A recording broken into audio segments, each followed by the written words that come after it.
А ти помниш ли първия стартов сигнал? Първата сцена, първия прилив на адреналин. Когато всичко, което си учил, се сблъска с реалността. Когато за първи път времето затихна. Ръцете ти сами намират позиция и чуваш само едно. И точно тогава всичко започва. Тогава напълно разбираш, че това не е просто тренировка, не е просто сцена. Това е първото ти истинско състезание. И това се оказва самото начало. Първата крачка и първата стъпка към стрелецът, който искаш да бъдеш.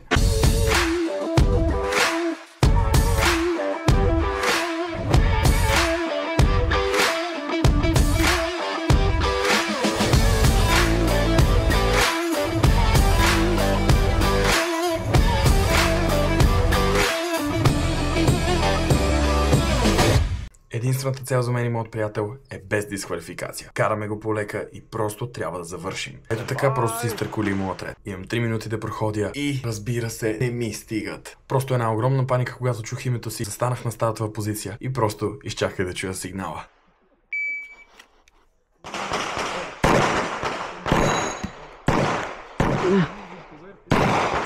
Не знам дали някога ти си усеща това чувство. Щом сигналът удари, целият план, цялата стратегия за сцената просто изчезна от глава. Тях просто забрави къде се намира.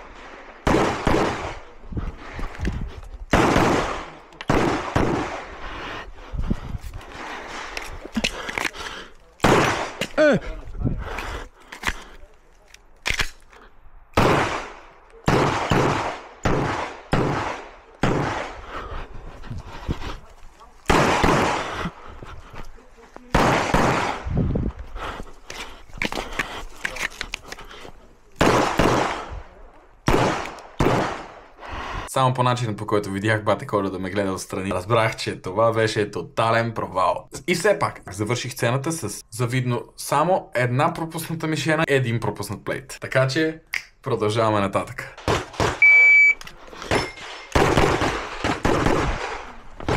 Но на тази сцена забелязах сякаш нещо много странно. Започнах да се отпускам. Усетих, че този адреналинов ръж вече започва да дада все повече и повече и уменията започват да идват. Сякаш вече това притеснение от стартовата треска го нямаше, а имаше единствено и само това да мислим как да проходим сцената правилно.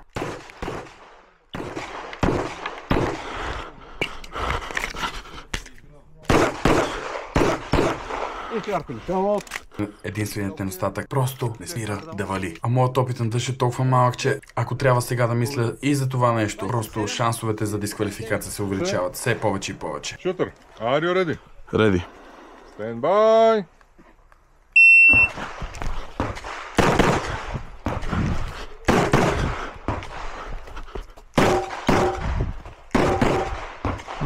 Така.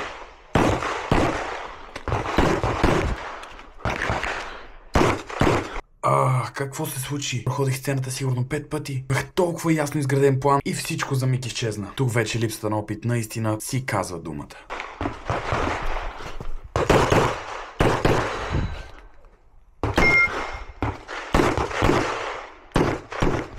Така. Така.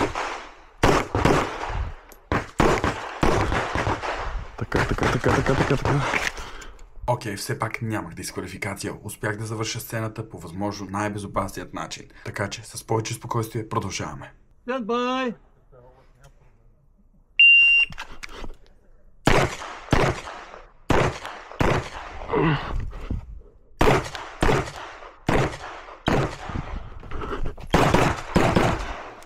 Следващите сцени ще бъдат в къс курс на стрелба, затова просто трябва да се успокоя и да нямам повече пропуски. Не мога да си го позволя.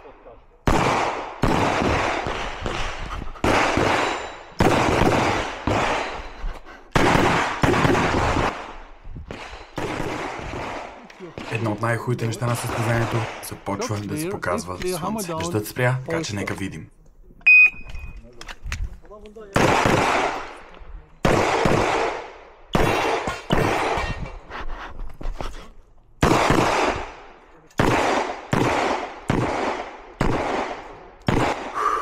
Добре, Тази сцена беше добре. Един екстра шот и съвсем малко колеба. По този начин мога да се концентрирам върху безопасността и добрата работа с оръжието.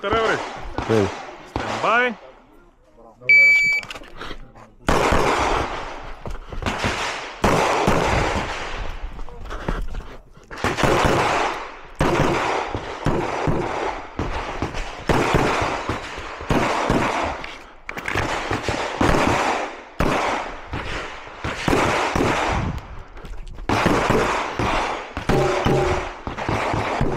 Определено тази сцена ще ме остане любима. Просто имаше ето онова чувство, което някои сцени, когато ги прохождаш, просто ти дават. Запомнят се.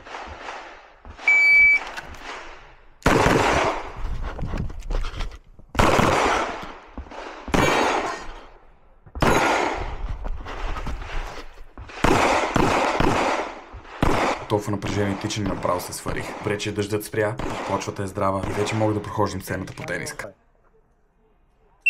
Последна сцена от състезанието. Сега ще се направя точно както трябва.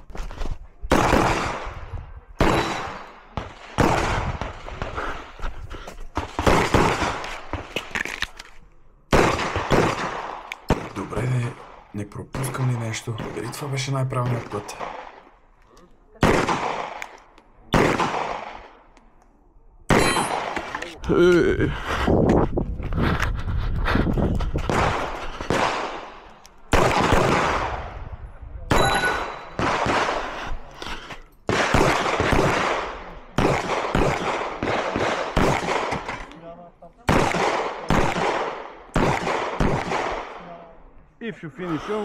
Уви, пропуснах. Пропуснах това, че нямам опит. Пропуснах фактора, че стрелбата е един от тези спортове, в които ако се пренавиеш, всичко отива в кофата.